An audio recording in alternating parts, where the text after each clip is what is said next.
Good morning, fellow pre-service students and tutors. My name is William Henderson. Across my educational pursuit as a student, I have experienced firsthand the benefits and disadvantages of my previous teachers and their respective philosophies, and why and how they should teach the class. In fact, my positive experiences with effective teaching strategies have inspired me to become a primary school teacher with my own personal and developing educational philosophy. In my pursuit of an effective philosophy that will benefit the class, I am presented with a choice. Before proper reflection on education's purpose within society, I would likely possess a perspective that unjustly centers around conforming to functionalism, where differences such as stereotypes and mythical norms lead to the prolonged inequity of social reproduction. Social reproduction being the societal process by which, through these differences, educational achievement is unfairly dispersed throughout a heterogeneous culture. Instead of promoting this unjust system, I could instead choose to reject how the schooling system in the past has continuously reproduced patterns of cultural and economic disadvantage. By pursuing a philosophy that challenges tradition, bringing forward equitable social transformation, all diversity of students will be able to possess the benefits of education. By reflecting on my own personal values, to best benefit my future students, I will create an educational philosophy that guides and supports learners along their path of education. Educational philosophers Bell Hooks and Nell Noddings have heavily influenced my philosophy on teaching, as their beliefs and ideologies regarding the aim of teaching, educational pedagogies, and our own impact upon students resonate with my own views. The classroom, with all its limitations, remains a location of possibility. In that field of possibility, we have the opportunity to labour for freedom, to demand of ourselves and our comrades an openness of mind and heart that allows us to face reality even as we collectively imagine ways to move beyond boundaries, to transgress. This education is the practice of freedom. Hooks has inspired me to develop a philosophy in a way that truly makes a positive difference to my students by creating an inclusive learning environment that demands an open mind and includes any diversity of students.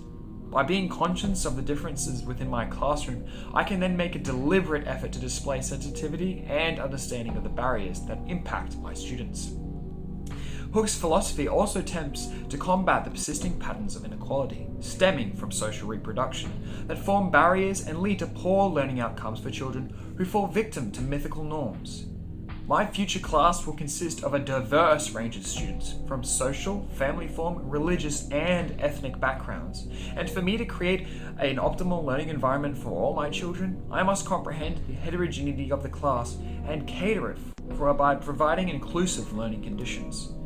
Within the National Professional Standard of Teachers, it is a requirement for educators to know each student individually and how they learn through professional relationships and optimal teaching methods.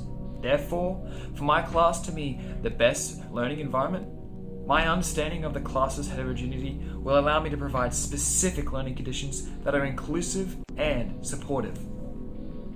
Additionally, Nell Noddings' philosophy places much emphasis on a reciprocal care relationship between the class and the teacher. Noddings states that caring is a relationship that involves dialogue and exchange. Both can learn and gain from the experience. The use of care benefits the class as students use these empathetic relationships to foster ethical selves. She then goes on to explain that for children to care for others, they first must be shown what care is. This philosophy has inspired me to base my class pedagogy upon care and compassion, so that students within the class can reflect said behaviour, creating a reciprocal relationship within the classroom. By extensively reflecting upon the two educators' philosophies, the foundation of my own developing philosophy has been created. I believe that the aim of education should be centered around the practice of freeing students from social reproduction through transformative lessons that promote an open-minded perspective that can facilitate the high achievement of diverse learners. This can be achieved by embracing the post-structuralist view so that transformative texts are promoted. It is the purpose of education to utilize a holistic pedagogical approach of caring to ensure that the student well-being and motivation is optimized and that their aspirations are supported. It will be important that the reciprocal learning based upon legitimate care does not resemble tokenism, and that the teacher makes a genuine effort to understand the child and the barriers that they may be experiencing, without conforming to mythical norms and stereotypes that are circulated throughout society. By educating students on a curriculum that they will be valued in, it will have the benefit of motivating students to learn. By focusing on the students' values and interests, us as teachers can effectively incorporate opportunities within the lesson for them to actively engage in, so that they are able to connect their personal experiences and interests with the knowledge that they are learning. Regardless of student diversity or cultural capital, I must learn to be genuinely caring and provide positive opportunities for freedom within my class, so that all children are given the equal opportunity to pursue a successful future.